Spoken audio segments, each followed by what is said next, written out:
Of our video class here. It's the basics of portfolio planning and construction. A little bit of information about an investment policy statement and the strategic asset allocation.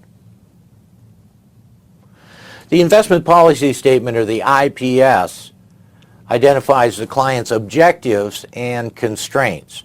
We usually talk about the objectives in terms of risk and return. So we need a clear statement of the client's risk tolerance. The investment policy statement is going to impose investment discipline on both the client and the manager in terms of laying out what to expect, how much risk is going to be taken, and how to judge whether the investment manager has done a good job or not. So it identifies these risks and also identifies a benchmark portfolio, one that's consistent with the client preferences. And for an active manager that's selecting securities and choosing strategic asset allocations, this will be a way to measure whether that active management has added value or not, relative to a benchmark or index portfolio, some sort of passive investment portfolio. Now, the major components of an investment policy statement are, first, a description of the client's circumstances, whether that client's an individual, an endowment fund, a mutual fund, whatever it might be. And then a statement of the purpose of the investment policy statement. It should spell out the duties and responsibilities of all parties involved and what are the procedures to update the IPS and resolve any problems that arise. How often should we revisit the client's circumstances? How often should the risk and return characteristics be reviewed? So then we spell out the investment objectives of the client in terms of risk and return and the constraints that are faced for the manager. What are the investment guidelines for this account? And how do we evaluate performance? What's the benchmark? And in some appendices, we should have a statement of the strategic asset allocation, and if tactical asset allocation is permitted, what deviations from the strategic asset allocation can we have?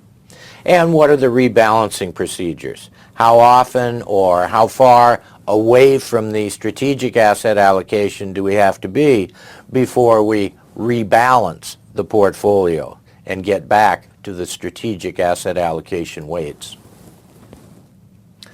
Now, the investment objectives, as I mentioned, is a trade-off between risk and return, so these should be done together.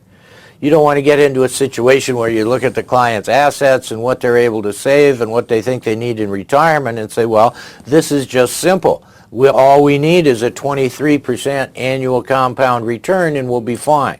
Well, that's quite likely not consistent with the client's risk tolerance and ability or willingness to bear risk. So what does determine the ability and willingness to bear risk? Well, some of it in terms of the willingness is just psychological factors and how a person feels about risk, how a person reacts to uncertainty or losses. And then there can also be personal factors. Age, family situation, the existing wealth they have to draw on, insurance coverage. Do they have most of the risks covered, or do they need to have additional cash and liquid assets to cover such events? How much cash reserves are needed and how much income needs to be generated by the portfolio. Now, in terms of risk tolerance, I mentioned the ability to bear risk and also the willingness to bear risk. The ability is going to depend on the investment horizon, how long until the funds are expected to be needed, what types of insurance, what types of risks are already covered, what's the income level, what's the overall wealth level, and what's the current financial responsibilities in terms of taking care of a family, taking care of parents, or just other obligations that the investor has. Now, the willingness to bear risk really depends on investor attitudes and their beliefs about investment risk. Now, you may have a situation where the willingness to bear risk is greater than the ability. In that case, the advisor should go with the financial ability to bear risk. The fact that psychologically the client can bear more risk doesn't really change the situation. But what about if the ability to bear risk is greater than the willingness? You've got a client that's very conservative in their willingness to take on any investment risk. Well, you can attempt to educate the investor about investment risk, about investments, how they've performed historically, how they are correlated, how they work in a portfolio context. But you wouldn't really want to, as an investment advisor, try to change the personality characteristics or the psychological characteristics of the investor. So proceed with education. And if that doesn't work, you're going to have to pretty well stick with the investor's willingness to bear risk. Now, when I took the CFA exam many, many years ago, we used to always write this as a memory exercise, RR, let me get a bigger pen here for you, RR, TT, LLU. That's not hard to remember. Seems to be kind of hard for me to write, but there we go. And what does this stand for? Well, RR, that's our risk and return. That's our objectives here. TT is time horizon and tax considerations. LL is liquidity and legal. And U is the unique needs and circumstances. So this is the framework we use for looking at a portfolio problem and developing an investment policy statement.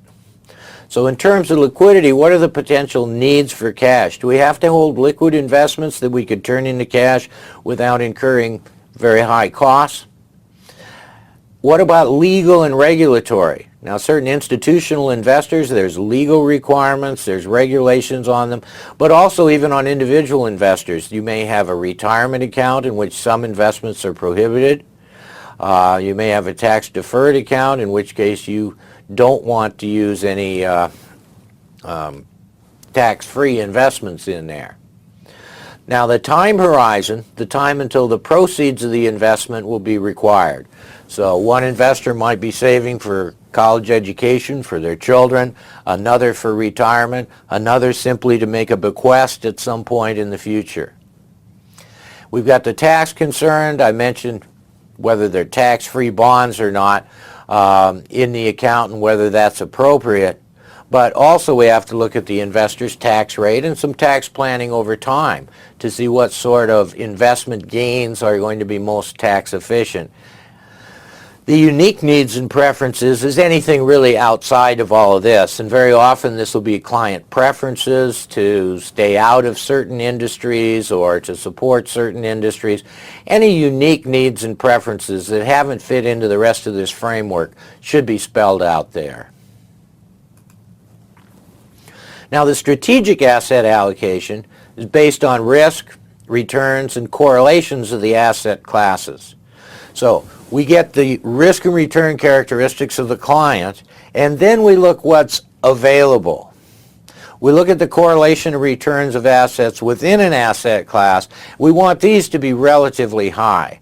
So that's how we decide what's an asset class. So large capitalization, domestic common stocks, maybe tend to move together pretty well and have relatively high correlations, whereas the correlations between those assets and bonds or real estate may be relatively low.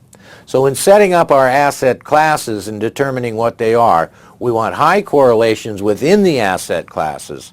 We want similar securities and securities with similar characteristics within the asset class, but significant differences between and among asset classes, because the lower the correlations, the more diversification benefits we'll have and the more risk reduction we'll be able to get from that.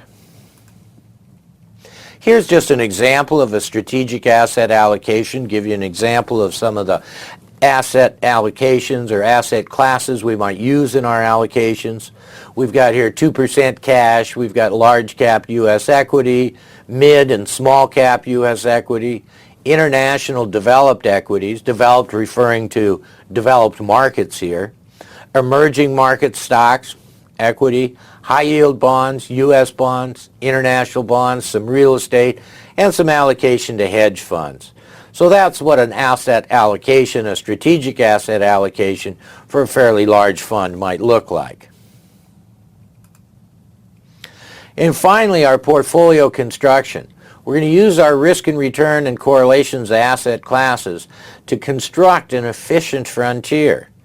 Just as we talked about an efficient frontier with several risky assets or risky equity securities, now we can talk about an efficient frontier based on the risk, return, and correlations of returns between the various asset classes.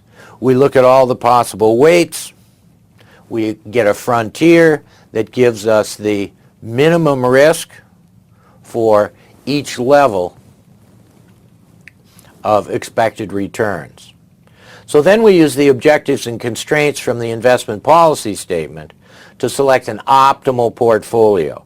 Given the preferences, the risk tolerance, the return objectives of the investor, what is the optimal combination?